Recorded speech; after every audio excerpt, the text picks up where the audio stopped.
지난주까지 베드로는 이제 곧 로마 제국의 박해가 너희에게 닥칠 것이니까 그 고난을 마지막 심판 직전에 일어날 당연한 일임을 생각하고 그 고난을 기쁘게 받아들이라고 했습니다. 그리고 베드로는 이 5장에서 편지를 정리하면서 소아시아 교회들에게 마지막 권고를 줍니다.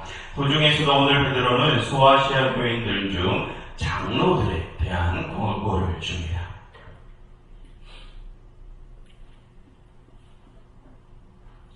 1절 상반절을 보시면 베드로가 장로들에게 권고를 준다고 하죠.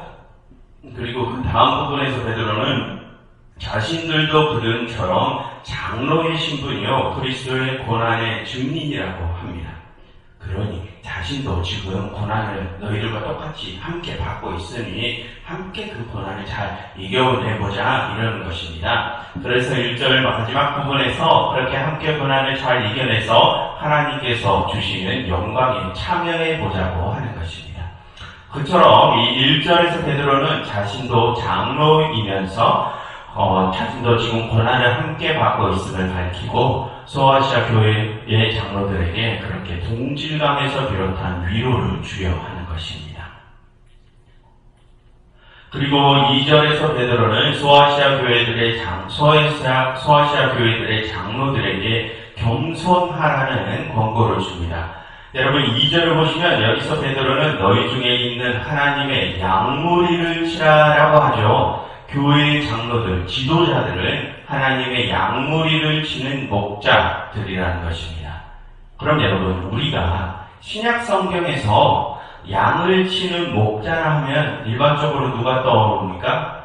예수님이 떠오르죠. 예수님의 양을 치는 목자들의 대표상입니다.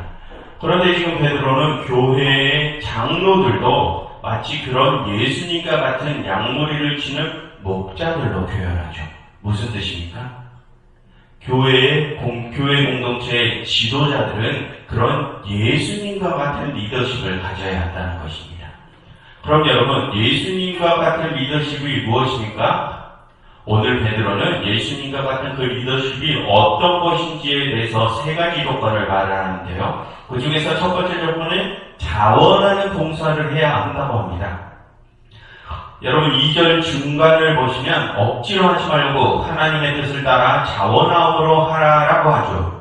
교회의 지도자들의 자리는 누가 시켜서 하는 것이 아니라 자원해서 해야 하는 자리라는 것입니다. 그럼 여러분 자원해서 하는 그 일을 한마디로 뭐라고 합니까? 자원해서 봉사라고 하죠.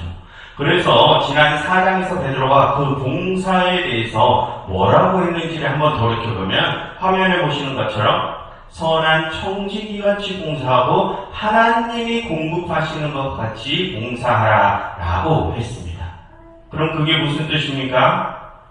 자원해서 하는 봉사는 하나님께서 우리에게 주시는 것처럼 어떠한 대가를 바라고 하는 것이 아니라는 것입니다. 다 내어주는 마음으로 해야 한다는 것이죠.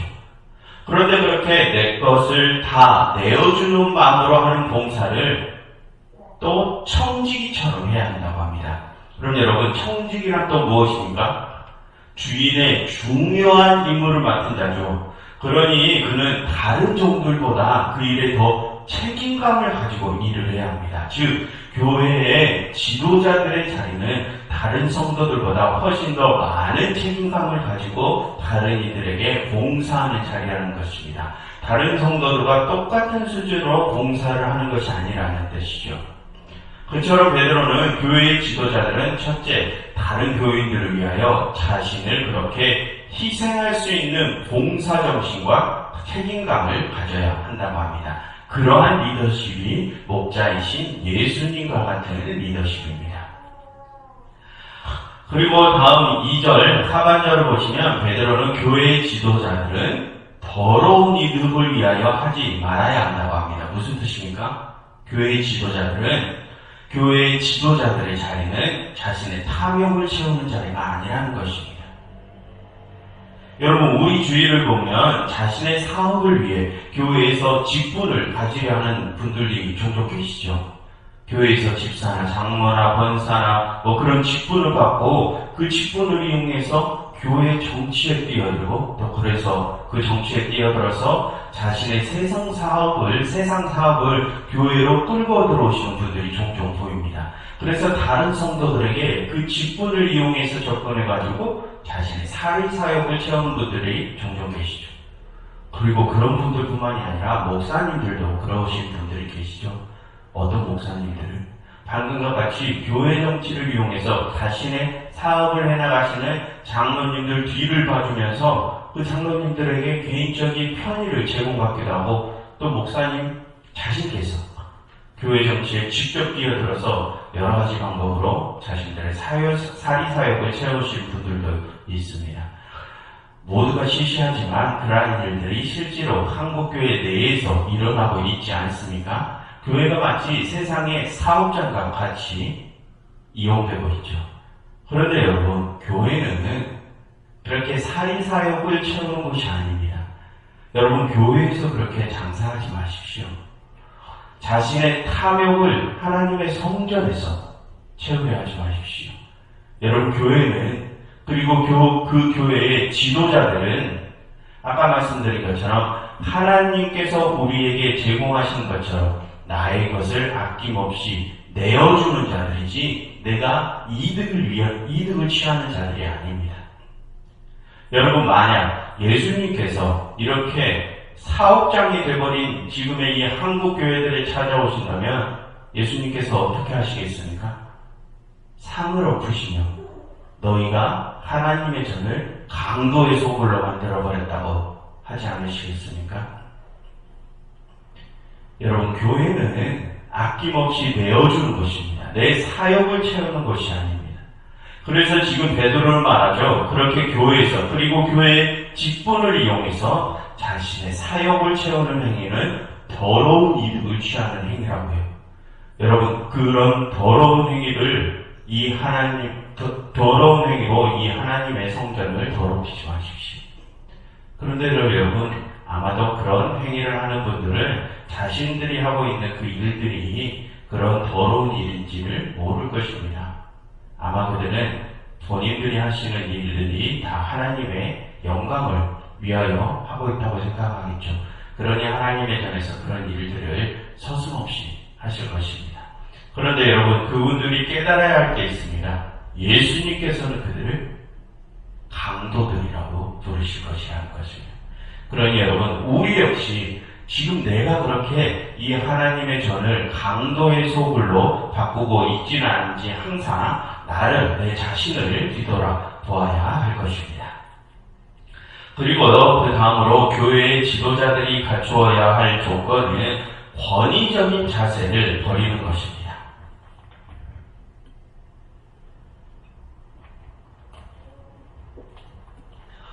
여러분, 3절을 보시면 맡은 자들에게 주장하는 자세를 하지 말고 양무리에 권위되라 라고 하죠.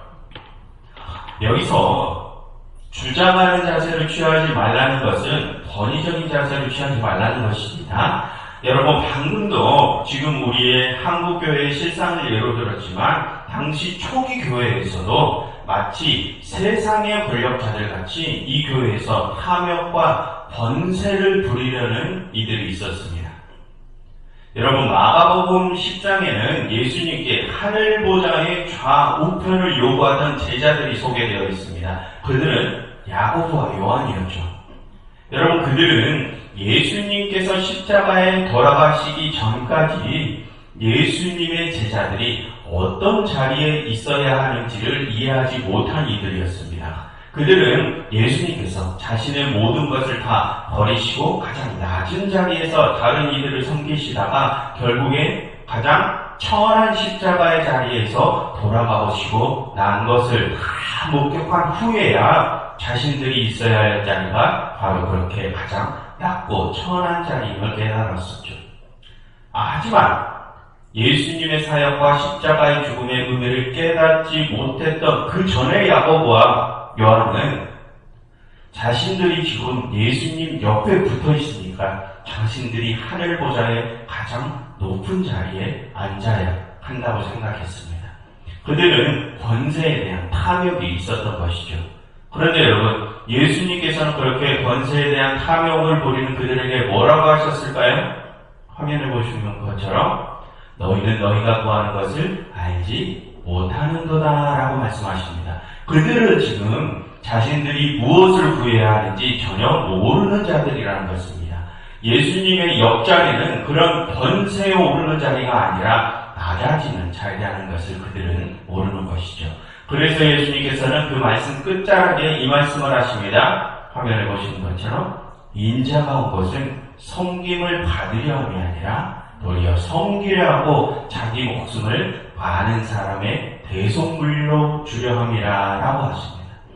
예수님의 바로 옆자리, 그것을 교회의 역할로 말을 하자면 직분자들의 자리는 권세를 부리는 자리가 아니라는 것입니다. 섬김의 자리, 낮아지는 자리라는 것이죠.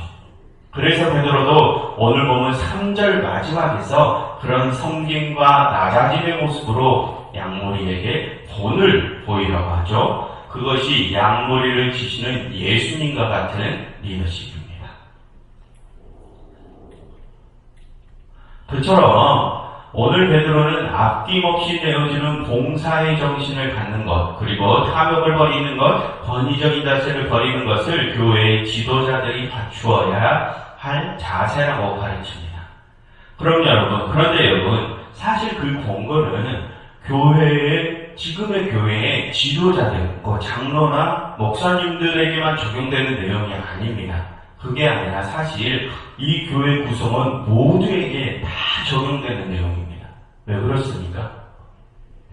예수님께서는 지금 우리 모두가 마지막 때 다 제사장의 역할을 맡아야 한다고 하셨기 때문입니다. 지금 교회의 직분을 맡은 자가 아니라고 하더라도 모든 그리스도인들은 세상 사람들과 하나님을 연결해주는 그 중재자의 역할을 다 맡아야 하기 때문에 우리 모두가 다 그런 지도자들이라는 것이죠. 그러니 오늘의 공부는 우리 모두에게 적용이 되는 것입니다.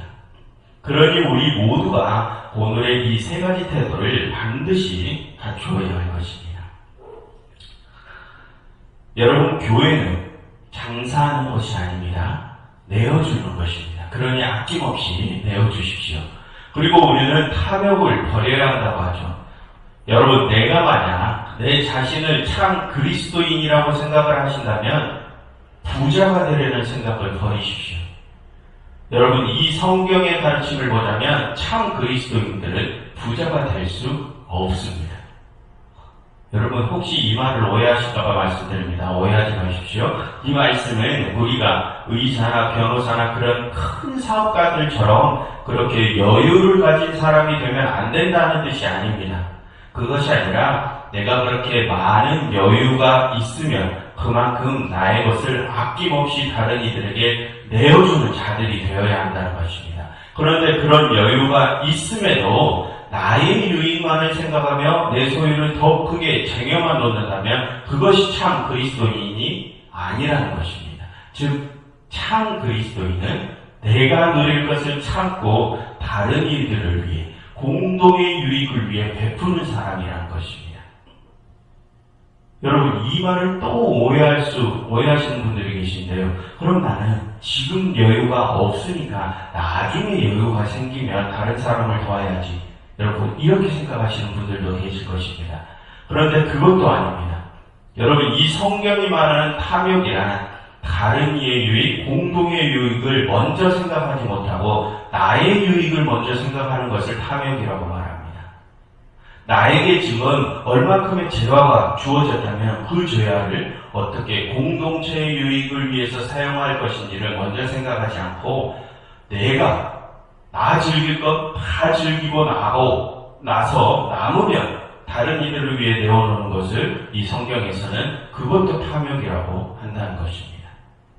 그러니 그리스도인들은 나의 유익보다는 모두의 유익을 먼저 생각해야 한다는 것입니다. 그리고 마지막으로는 권위적인 자세를 버리고 특히나 나보다 약하고 힘없는 이들에게 섬김의 자세를 취해야 한다고 합니다. 그런 세 가지의 자세를 우리가 갖추어야 한다고 하죠. 왜요? 우리는 다른 이들에게 본이 되어야 하는 사람들이기 때문입니다. 여러분, 교육이라는 것은 말로만 하는 것이 아니죠. 말로 가르친 그 중요한 메시지를 몸으로 보여줘야 교육이 되는 것입니다. 그래서 예수님께서는 당신께서 직접 영광의 하늘 보좌를 버리시고 이 낮은 곳으로 내려오셔서 다른 이들의 죄를 대신 짊어지고 십자가에서 돌아가신 것 아닙니까? 그러니 그때에야 그의 제자들이 진정으로 깨닫게 된 것입니다. 그러니 여러분, 오늘 베드로가 준 이 세 가지 권고를 반드시 이제는 나의 모습으로 만들겠다고 다짐을 하고 노력을 해보시기를 바랍니다. 탐욕을 버리시고 아낌없이 내어주시고 겸손한 모습을 내 일상의 모습으로 만드셔서 하나님께서 우리에게 맡겨주신 제사장의 직분을 잘 감당할 수 있기를 바랍니다. 여러분, 이 시간 이렇게 함께 기도하면 좋겠습니다. 하나님, 저희의 탐욕과 권위적인 자세를 제하여 주세요. 그리고 저희가 겸손함을 갖추고 아낌없이 내어줄 수 있는 자들이 되게 해주세요. 그래서 마지막 때 하나님의 영광의 관을 저희가 얻을 수 있게 해주세요. 라고 함께 기도하면 좋겠습니다.